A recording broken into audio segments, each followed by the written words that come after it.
ओम नमः शिवाय।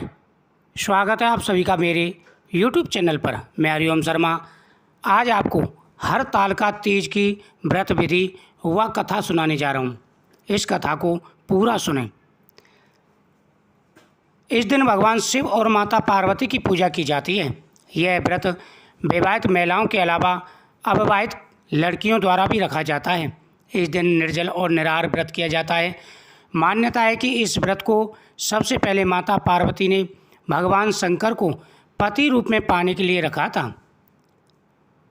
इस व्रत में पूरे दिन अन्न और जल ग्रहण नहीं किया जाता। व्रत रखने वाली महिलाएं अगले दिन ही अन्न जल ग्रहण करती हैं। मान्यता है अगर एक बार ये व्रत शुरू कर दिया जाए तो फिर इसे छोड़ा नहीं जा सकता। हर साल इस व्रत को विधि विधान के साथ रखा जाता है। व्रत रखने वाली महिलाओं को इस दिन सोना नहीं चाहिए और रात्रि जागरण करना चाहिए।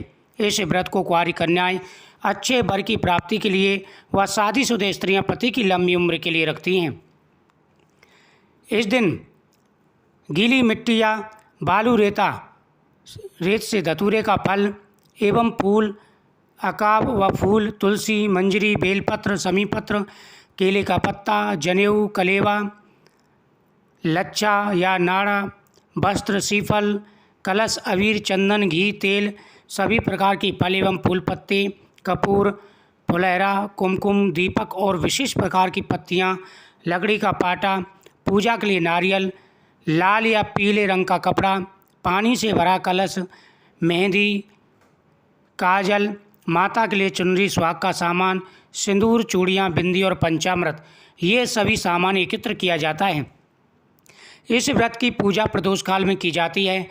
यह दिन और रात के मिलन का समय होता है। पूजन के लिए भगवान शिव तथा माता पार्वती की मिट्टी की प्रतिमा बनानी चाहिए। साथ ही भगवान गणेश जी की प्रतिमा बनानी चाहिए। इस दिन कई लोग भगवान शिव, माता पार्वती और गणेश जी की बनी बनाई मूर्ति का भी पूजन करते हैं। पूजा स्थल को अच्छी तरह सजा लें और एक चौकी पर भगवान की मूर्ति स्थापित करें, उनकी पूजा करें। उसके बाद में कथा का श्रवण करना चाहिए। इस कथा के सुनने से जो भी मन में कामना है वह प्रत्येक मनोकामना पूरी हो जाती है। भगवान शिव प्रसन्न होकर के मनवांछित फल प्रदान करते हैं। हरियाली तीज की जिस प्रकार से पूजन किया जाता है उसी प्रकार से हरतालिका तीज का व्रत भी किया जाता है, पूजन किया जाता है। हरतालिका तीज की कथा।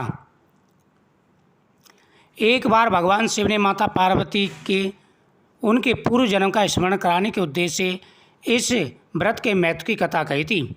श्री भोले शंकर बोले, हे गौरी, पर्वतराज हिमालय पर स्थित गंगा के तट पर तुमने अपनी बाल्यावस्था में 12 वर्ष तक अधोमुखी होकर घोर तप किया था। इतनी अवधि तुमने अन्न न खाकर पेड़ों के सूखे पत्ते चबाकर व्यतीत किए।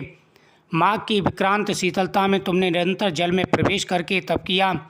बैसाख की जला देने वाली गर्मी में तुमने पंच अग्नि से शरीर को तपाया। श्रावण की मूसलाधार वर्षा में खुले आसमान के नीचे बिना अन्न जल ग्रहण किए समय व्यतीत किया। तुम्हारे पिता तुम्हारी कष्ट साध्य तपस्या को देखकर बड़े दुखी थे। उन्हें बड़ा क्लेश होता था। तब एक दिन तुम्हारी तपस्या तथा पिता की क्लेश को दूर देखकर नारद जी तुम्हारे घर पधारे।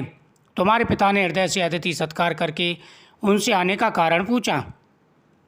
नारद जी ने कहा, गिरिराज, मैं भगवान विष्णु के भेजने पर यहाँ उपस्थित हुआ हूँ। आपकी कन्या ने बड़ा कठोर तप किया है। इससे प्रसन्न होकर के वे आपकी पुत्री से विवाह करना चाहते हैं। इस संदर्भ में आपकी क्या राय है? नारद जी की बात सुनकर गिरिराज जी गदगद उठे। उनके तो जैसे सारे कलेश ही दूर हो गए। प्रसन्नचित होकर वे बोले, श्रीमान, यदि स्वयं विष्णु मेरी कन्या का वरण करना चाहते हैं तो भला मुझे क्या आपत्ति हो सकती है? वे तो साक्षात ब्रह्मा हैं। हे महर्षि, यह तो हर पिता की इच्छा होती है कि उसकी पुत्री सुख संपदा से युक्त पति के घर की लक्ष्मी बने। पिता की सातरता इसी में है कि पति के घर जाकर उसकी पुत्री पिता के घर से अधिक सुखी रही।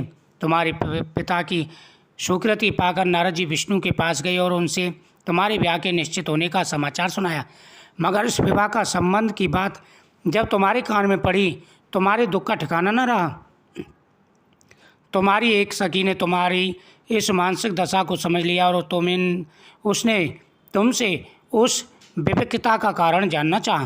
तब तुमने बताया, मैंने सच्चे हृदय से भगवान शिव शंकर का वरण किया है, किंतु मेरे पिता विष्णु जी से विवाह निश्चित कर दिया है।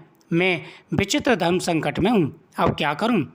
प्राण छोड़ देने के अतिरिक्त अब मेरे पास कोई उपाय नहीं है। उसने कहा, सखी, प्राण त्यागने का इसमें कारण ही क्या है? संकट के मौके पर धैर्य से काम लेना चाहिए। नारी के जीवन की सार्थकता इसी में है कि पति रूप में हृदय से जिसे एक बार स्वीकार कर लिया जाए, जीवन पर्यंत उसी से निर्वाह करें। सच्ची आस्था और एक निष्ठा के समक्ष हो ईश्वर को भी समर्पण करना चाहिए। मैं तुम्हें घनघोर जंगल में ले चलती हूँ, जो साधना स्थली भी है और जहाँ तुम्हारे पिता तुम्हें खोज नहीं पाएंगे। तुमने ऐसा ही किया। तुम्हारे पिता तुम्हें घर पर ना पाकर बड़े दुखी तथा चिंतित हुए। मैं सोचने लगी कि तुम जाने कहाँ चली गई। मैं विष्णु जी से उसका विवाह करने का प्रण कर चुका हूँ। यदि भगवान विष्णु बारात लेकर आ गए तो मैं उन्हें क्या जवाब दूंगा? इधर तुम्हारी खोज रही और उधर तुम अपनी सखी के साथ नदी के तट पर एक गुफा में मेरी आराधना में लीन थी। भाद्रपद शुक्ल पक्ष तृतीया को हस्त नक्षत्र था। उसी दिन तुमने रेत के शिवलिंग का निर्माण करके व्रत किया। रात भर मेरी स्तुति के गीत गाकर जागी।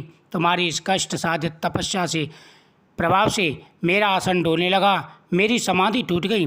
मैं तुरंत तुम्हारे समक्ष जा पहुंचा और तुम्हारी तपस्या से प्रसन्न होकर के तुमको भर दिया। तब अपनी तपस्या के फलस्वरूप तुम्हें अपने समक्ष पाकर तुमने कहा कि मैं हृदय से आपको पति के रूप में वर्णन कर चुकी हूँ। यदि आप सचमुच मेरी तपस्या से प्रसन्न होकर आप यहाँ आए हैं, पधारें, तो मुझे अपनी अर्धांगिनी के रूप में स्वीकार करें। तब मैंने तथास्तु कहकर कैलाश पर्वत पर लौटाया। प्रातः होते ही तुमने पूजा की समस्त सामग्री को नदी में प्रवाहित करके अपनी सहेली सहित व्रत का पारण किया। उसी समय अपने मित्र बंधु व दरबारियों सहित गिरिराज तुम्हें खोजते खोजते वहाँ पहुँचे और तुम्हारी इस कष्ट साध्य तपस्या का कारण तथा उद्देश्य पूछा। उस समय तुम्हारी दशा को देखकर गिरिराज अत्यंत दुखी हुए और पीड़ा के कारण उनकी आंखों में आंसू उमड़ाए। तुमने उनकी आंसू पोंछते हुए विनम्र स्वर में कहा, पिताजी, मैंने अपने जीवन का अधिकांश समय कठोर तपस्या में बिताया है। मेरी तपस्या का उद्देश्य केवल यही था कि मैं महादेव को पति के रूप में स्वीकार करूं। आज मैं अपनी तपस्या की कसौटी पर खरी उतरी हूं। आप क्योंकि विष्णु जी से मेरा विवाह करना चाहते थे, निर्णय ले चुके थे, इसलिए मैं अपने आराध्य की खोज में घर छोड़कर चली आई थी। तब मैं आपके साथ इसी शर्त पर घर जाऊंगी कि आप मेरा विवाह विष्णु जी से न करा के महादेव जी से कराएंगे। गिरिराज मान गए और तुम्हें घर ले आए। कुछ समय के पश्चात शास्त्रोक्त विधि विधान पूर्वक उन्होंने हम दोनों का विवाह संपन्न कर दिया। हे पार्वती, भाद्रपद की शुक्ल पक्ष तृतीया को तुमने मेरी आराधना करके जो व्रत किया था, उसी के फल स्वरूप मेरा तुमसे विवाह हो सका है। इसका महत्व यह है कि मैं इस व्रत को करने वाली कुंवारियों को मनवांछित फल देता हूँ। इसलिए सौभाग्य की इच्छा रखने वाली प्रत्येक युवती को यह व्रत पूरी एक निष्ठा तथा आस्था से करना चाहिए। इस व्रत के करने से सभी मनवांछित फल की प्राप्ति होती है, सभी मनोकामनाएं पूरी हो जाती हैं। जो महिला सच्चे मन से ये व्रत करती है, उनके पति की आयु लंबी होती है। जो कुंवारी कन्या सच्चे मन से यह व्रत करती है, उन्हें सुंदर पति की प्राप्ति होती है। जीवन में आ रहे सारे कष्ट और बुराइयां दूर हो जाती हैं। इस दिन भगवान शिव को नैवेद्य अर्पण करना चाहिए और इस कथा को श्रवण करने से हर प्रकार की मनोकामना पूरी हो जाती है और व्रत इस कथा के सुनने से पूर्ण माना जाता है। भगवान शिव प्रसन्न होकर के मनवांछित फल प्रदान करते हैं। वीडियो को ज़्यादा से ज़्यादा शेयर करें, चैनल को सब्सक्राइब